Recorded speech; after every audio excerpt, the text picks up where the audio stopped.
Today on Mayhem in the Desert, we look at the time when infamous serial killer John Wayne Gacy worked at a Las Vegas funeral home. John Wayne Gacy is one of the most notorious and well-known serial killers in American history. Gacy murdered at least 33 young men and buried 26 of their corpses in the crawl space underneath his suburban Chicago home.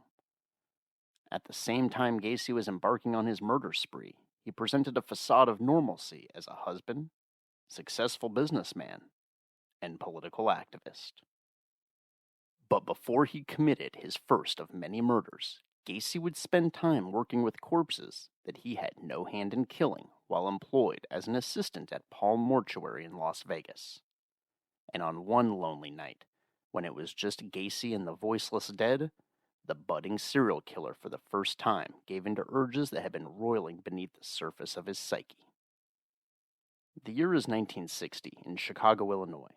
A teenage John Wayne Gacy has spent years suffering routine verbal and physical abuse at the hands of his alcoholic father.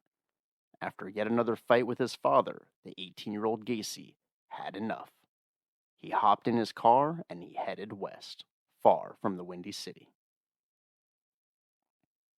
Gacy ended up making his way to Las Vegas, where his cousin resided at the time. It didn't take long for Gacy to blow through most of his money at the casinos lining the strip. He soon encountered more trouble after incurring a debt to a local ambulance company as a result of a trip he took to the emergency room. Seeking a solution to his financial woes, Gacy offered to work for the ambulance company to which he owed the debt. He lied and claimed that he was 21 years old, the minimum age to work as a driver. Gacy only worked driving ambulances for a little bit before his true age was discovered by his boss. But instead of being fired, he was transferred to work as an assistant at Palm Mortuary. The Palm Mortuary on Las Vegas Boulevard dates all the way back to the 1920s, ancient by Las Vegas standards. The young John Wayne Gacy immediately took to his new role as an assistant at the funeral home. He was left alone for hours each night with only corpses for company. Due to his dire financial circumstances, Gacy was also permitted to live on the premises of the mortuary. He slept on a cot behind the embalming room, which allowed him even more time alone with the dead. Gacy's interactions with his lifeless wards began with him speaking to the corpses lying in the mortuary. Soon, these one-sided conversations were not enough to sate Gacy's growing fascination with the dead. The next fateful step Gacy took was experimenting with wearing the clothes of the deceased. But before long, that wasn't enough to satisfy his urges. Gacy eventually discovered that what most piqued his interest were the bodies of young men.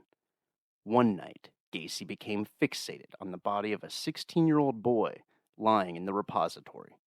Unable to control his compulsion to possess the young man, Gacy proceeded to strip down and engage in necrophilic acts with the corpse. The funeral director at Palm Mortuary was suspicious of his assistant's late-night activities, but he never had any proof of wrongdoing, and Gacy was never caught in the act. Gacy later confessed to his grotesque actions at Palm Mortuary after his 1978 arrest for dozens of murders. But once he was on death row, the sociopathic killer denied that he had done anything improper to the bodies he oversaw as a young man living in Las Vegas. John Wayne Gacy was executed for his crimes in 1994 at an Illinois prison. We hope you enjoyed this episode of Mayhem in the Desert.